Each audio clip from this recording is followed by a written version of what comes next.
that I went, oh, I wish I could tell you this part, but this has nothing to do with the Cecil.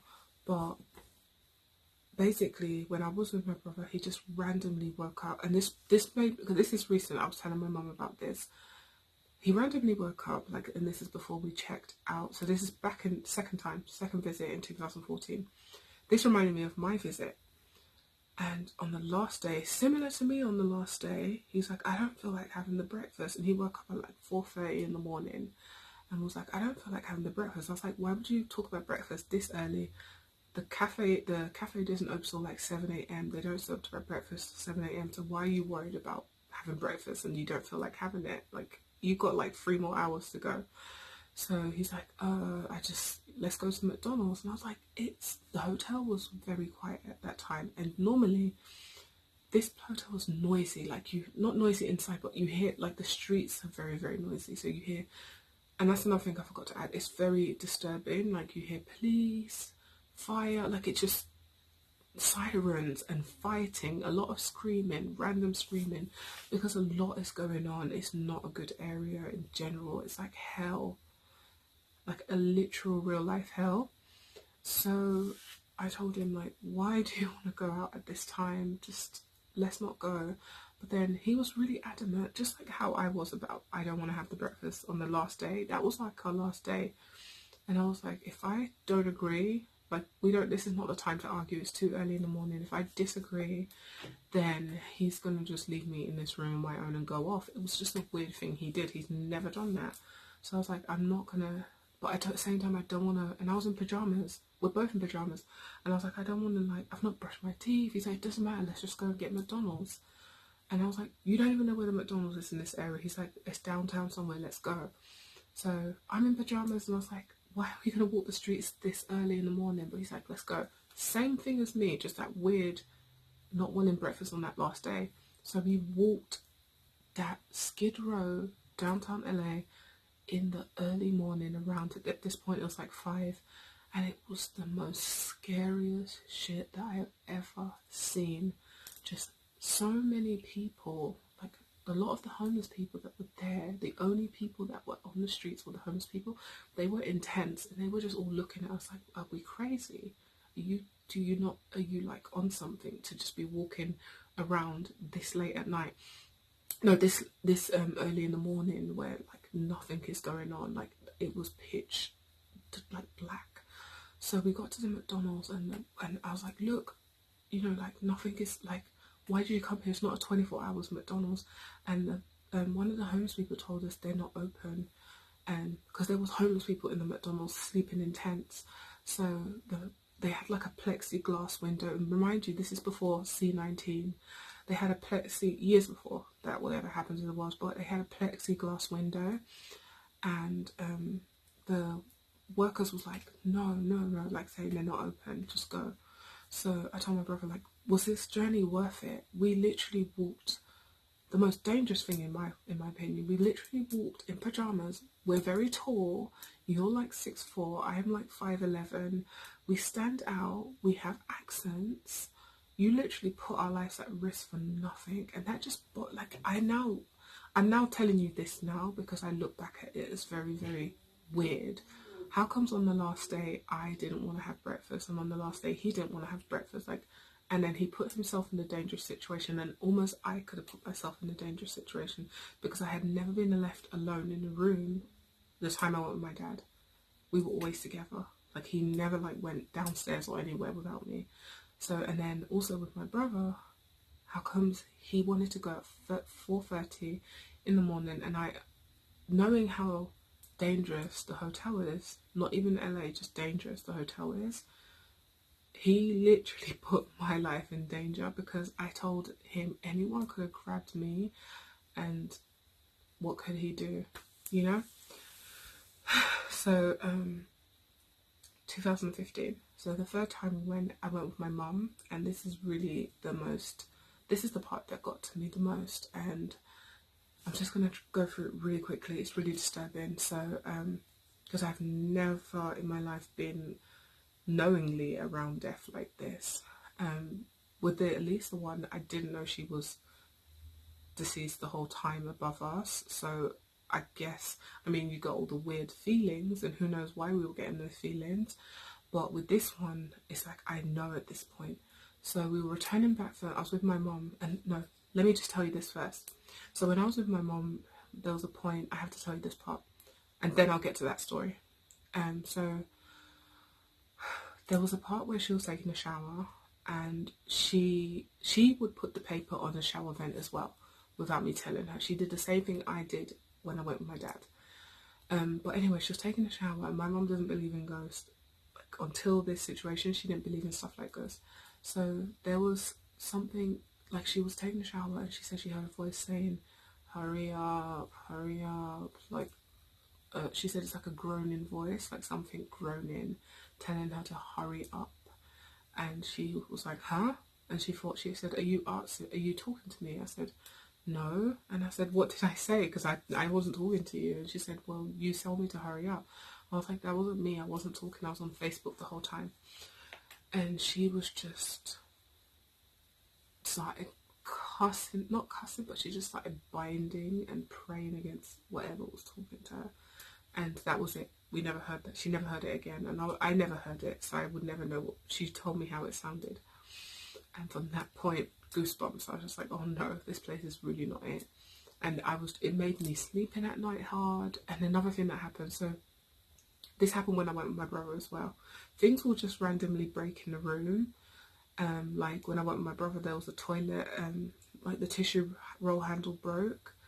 And when with my mom, there was like the office desk, the chair broke that is for the office desk in the room. So we will ask for things like maintenance to come to the room and fix something. Tell me why we will call them around 8 and they don't come till 12 a.m. midnight, past midnight. Like one time they came at 1 a.m. and my mum was like, we called downstairs to have something fixed at 8. And now we're like asleep and you have maintenance knocking on the door. That was so bizarre. So anyway, the final thing that happened in 2015 when I went with my mum, that was it for me. And that's partially why I've not been back to LA since. It just freaked me out too much. Because it's everything compiled, and then this was the climax. This was the cherry on top of the cake. So we were returning back from the fashion district, because most of the time people think that I'm just sitting in the hotel the whole time. No, I am just literally, like my dad said, it's just a place to lay your head down and sleep. You literally are going to be in the fashion district all day, and that's literally how it was, because I'll be buying fabrics. That takes literally the whole day. When you are like making a dress and making many dresses in different sizes, different colours, different fits, you're not going to be at home. Or you're going to be in your studio all day. That's pretty much but then I have a limited time of 1 week, and you have to minus the weekends, because I can't go to these people on the weekends. The fashion district is not like that on the weekends, so it's really hard to like do everything in a short space of time. So I was literally there till the minute the fashion district is closed. So we were coming back from the fashion district in the evening, and it was like, I guess around 5. Around that time, I really don't know the exact time, but it was starting to get a bit dark. It wasn't dark yet. It was still daytime enough for me to see all these cars. There was a bunch of police cars, like literally lining the streets, and I was like, whoa. And then I instantly thought there was some kind of like shooter or someone, a madman on the loose, and I freaked out. And I was like, I told my mom, I literally started crying. I said, not again. Like, not again. Like, how does this stuff happen around me all the time? And immediately as I was crying and freaking out, I saw a huge medical examiner, coroner car, and van or truck or whatever you call it. And because it was smack in front of the hotel, like the police cars lined up behind.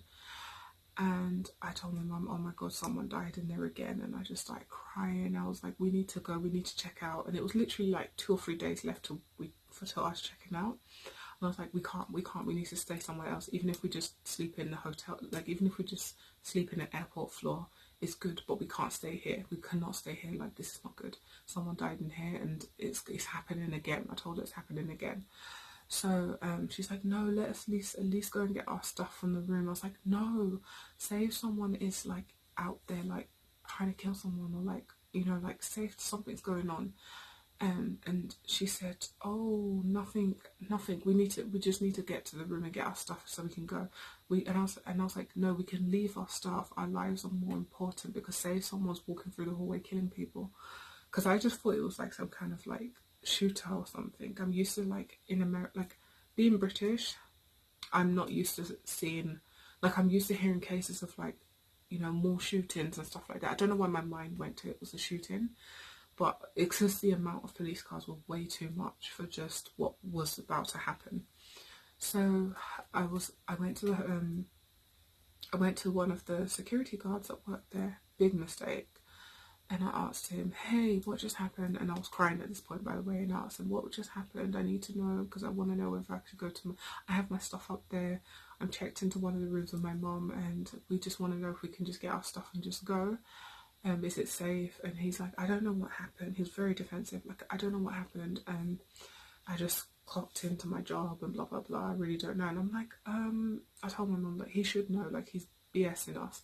He's bullshitting. He should know, because he works here, he's security.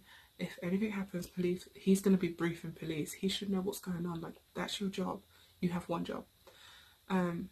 So I was like, I told my mum, let's leave him, because he's getting on my nerves. And he's not telling us, and he's being weird about it, and he finds it even funny. He finds it probably funny I'm crying. So he probably thinks I'm being dramatic. So anyway, I was like, we need to find a police officer immediately, because I just need to know what's going on. I just want to know what's going on. That's what I kept saying. So immediately as I was saying that, an officer comes out the elevator, and I saw it had like sheriff or something on his, it has something like detective on his, like a badge, and he had his name and everything, and he had the jacket. So then I asked him, hey officer, what's going on?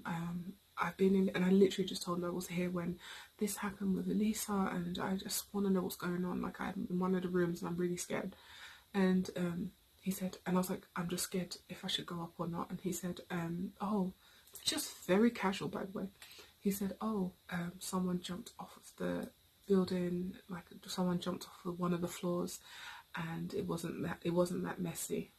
And I was just like, and he kept walking like nothing, because he's used to it. So I was just like, oh my God. And I just was like, oh no, my knees became very weak, and I was like, oh no. And that is when I was done with that place. Like, it was just too much for me. So now I'm going to get into the documentary, and I will tell you how. So I had to put my glasses on for this one, because my eyes really started to hurt. So for the documentary, I think, one, it was kind of too long. That was like the complaint I read from a lot of people online. It was like kind of really long. My eyes are actually hurting with my glasses on. Dang. Okay, so some people online were saying it's like very long, and I really think it was just like really dragged out. It could have been an hour long, or at most an hour and 30 minutes long. It was very in depth though, and it was very interesting, but at parts, because it was long, I found myself because I already know the story, I found myself getting bored. But I did learn a lot of new things in it, and I didn't, as I said at the beginning, I didn't know anything about the man called Morbid. I really didn't, because I really didn't like reading up on the case unless something like to hear like what was the cause of death and stuff like that. But I didn't want to like know other people's opinions on the internet, because I guess it's something I lived through, and I just like, if it's another case I'll be more interested, but it's the fact that I'm one of those people, if I hear things that are exaggerated, I kind of switch off. Like, I don't want to hear any more like wild theories. So I didn't really get into the case other than, oh, what's new? Oh, the parents are suing, that type of thing. Like, I want to know progression. Have they caught someone? Progression. But not, oh, we suspect it's so-and-so. I wasn't into that. So I didn't know there was a person called Morbid. So it's really interesting to know that someone was accused of this at some point. Another thing that really caught me and caught my attention was the manager. So the manager just, I mean, she's creepy. It's the fact that everyone, I first saw it in the trailer, so I just noticed this woman is really weird. Something about the eyes, something about, it just feels like she knows more than what she's given. That's my personal opinion, and that was quite a lot of people on the internet, on Twitter. I was just reading a lot of my friends, and it's weird, like, how everyone got that vibe, you know. Intuition, if anything has taught me anything about this case in the hotel, is intuition. Don't mess with it, because I had intuition about the hotel before I knew what had happened. So the fact that everyone has this strong intuition about the manager, and the fact she was so defensive about the camera, like the security camera, being tampered with, like, the defense was just disgusting to me. And the fact that she had kind of zero empathy, and I know this happened years ago, but as a woman and as a fellow, you know, your fellow woman found dead in your hotel, under your watch, you know, there's no sort of sympathy towards Elisa. It's more of defense, and I didn't like the way, like, her character was put in this documentary and portrayed.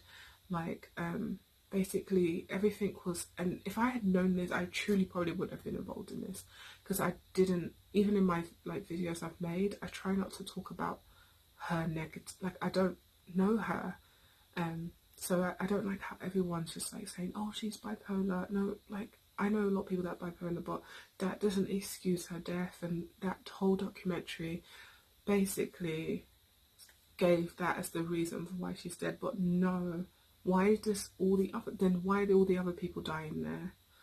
Do they all have a mental illness? Why are people being murdered there? Why is a serial killer walking through there with a bloody shirt after he's going on his killing rampage? Like, why? We have so many whys. So, and here's the thing, Elisa's case blew up because she was found in the tank. Imagine if, like, for instance, the guy that jumped when I was there in 2015, there's literally only one article online about it. It's like other cases I'm sure have happened there. And for the manager, like, they sweep things under the rug. Imagine how other horrific things. Who knows if someone has been in between a wall? Who knows that's why the room smells weird?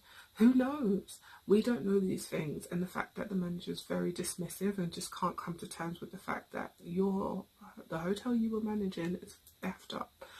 And a lot of things that shouldn't have happened, like, they just try to put the blame on Elisa, and it's so victim blaming when someone is not here to talk. You can't, none of us can say for a fact what happened. We can only assume. And I feel like this documentary, I almost, like, suspect it was, like, put together by the hotel to clear their name, because it just puts the blame on the people on the internet that are kind of getting close to things, and they're just talking about it. And it seems like the whole documentary was just on the hotel, like, not even on Elisa, just on the hotel. But when it finally gets to Elisa, it talks about her being, basically just making her look like she was crazy and having an episode. And it's so dismissive. It's very dismissive.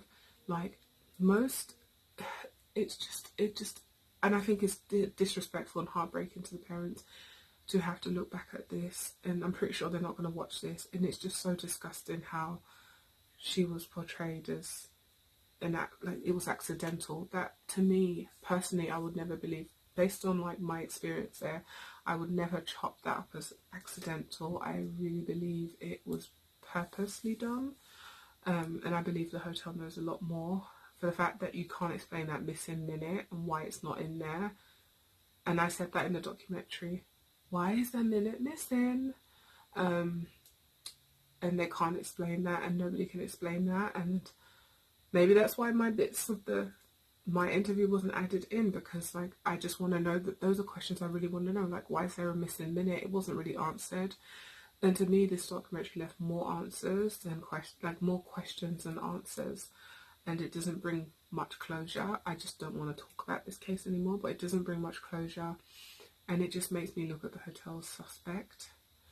And it was just so disgusting hearing the manager say things like how she wants to see the hotel in the future, even though she doesn't work there anymore, and she believes it has a bright future and blah blah blah. And I'm like, no, this Cecil needs to be demolished, burnt to the ground, and never put in operation again, because it's disrespectful that these many people have lost their lives on this on this ground, and you guys just run business as normal. So I think it's disrespectful to all the victims and their families that they still feel they can run business there. Like, you can go somewhere else and call your place Cecil, but why use that same building that has caused so much sorrow to people and is so dark to keep running business? Because it's like you're almost attracting people to come there and do more weird stuff, you know? Like, I don't know why they think they can renovate and just, why do they think they can do that? And the thing is, how does any person feel comfortable with that much death and working there? Like, I feel like with the first death I would have gone. So the fact that that manager just feels comfortable is odd to me. Everything about her demeanour, her talk, I just didn't like at all. It just left a very sour taste, and it just confirmed what I feel more about the hotel. Just weird, very weird. And it's like, I just found it like the documentary just, especially on the hotel's end, especially the manager, it put blame, and the police department kind of like put blame more on people on the internet. But the real thing you need to be blaming is, how was the fight, like how was that part of the hotel accessible? Like, how? That's what you need to blame. How was all of these accessible for someone in a situation? If you truly believe Elisa is in such a fragile situation, how was all that accessible for her to get to? Like, how? That could have been anyone then. So how are people able to jump off? Why has that not been prevented? Like, why the windows? You know, how is all this happening? How is death just constantly occurring in one place? It's never been questioned. Renovating a place 1,000 times is not going to change the evil that goes on there. And another question, another thing that I had, I'm really just like over this already. Another thing that I noticed was they didn't try to make Elisa sound even very much human. It's almost like she's just part of this phenomenon, part of this, you know, craze, but she was really a human. And I did see a few more pictures of her that I've never seen before, so I liked the fact they added stuff of her that they had, but like, we saw no interviews from old friends, none of that kind of stuff was there. And I just didn't like the ending, the way they just ended it. Like, I didn't like that at all. It just left a sour taste for me. I think I've covered it. I think that's it. I don't think I have much more to say about this place. It's horror. I'm glad I got out of there with all I've told you. I never want to talk about it ever again. Although I did talk about doing a Q&A, so I'm just going to answer questions. So if you do have a question, I have some from like Instagram, but if you do have a question that you want to ask me about the Cecil, put it in the comment section down below, and I'm going to do the last video of this is just a Q&A, just to ask, it's like questions people ask, because a lot of people have questions and I just want to get it done with and never talk about this ever again. But I think that's it. Oh, another thing, the couple that drank the water and they said that it tasted funny, but it's like, okay, but you kept using it. Like, that was weird to me. I don't know why. What other things? There was more things. I'm pretty sure I'll forget it. They just spent a lot of time on things that were not really relevant to the situation. And I think that was the biggest complaint on Twitter and stuff, is I thought I was the only one who felt that. It was just really drawn out. 2 hours max. But it was really drawn out. But yeah.